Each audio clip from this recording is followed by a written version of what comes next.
Hi, it's your Benjamin. It's official, tomorrow we're leaving. So this is my last day here, or I mean last full day here sa bahay. Napag-impake na rin ako ng mga nadalhin ko.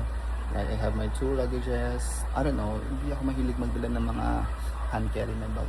Parang ang hassle niya. But yeah, going back, nakapag-impakan na rin ako. One of those luggages full of grocery. When I said grocery, grocery siya. As in pagkabukas mo, kain, mga toiletries. This time, I know na yung mga pwede at hindi pwedeng dalhin. So thank God for this new opportunity, new journey in life. All of this because of you, diba? Pag-impakan na rin ako. Kasi mga dala kong damit dyan, puro pang OOTD. Kasi meron tayong Europe itinerary.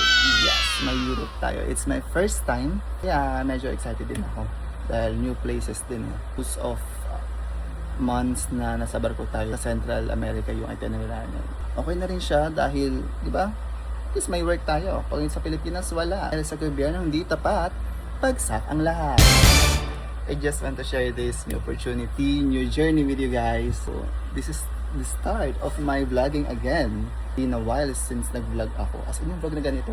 Yung last vlog ko parang 4 years ago pa yun. Kuna, ma-open yung account ko sa YouTube na yun. I just want to thank with you. Thanks to me, no? Ako yung nag-vlog eh.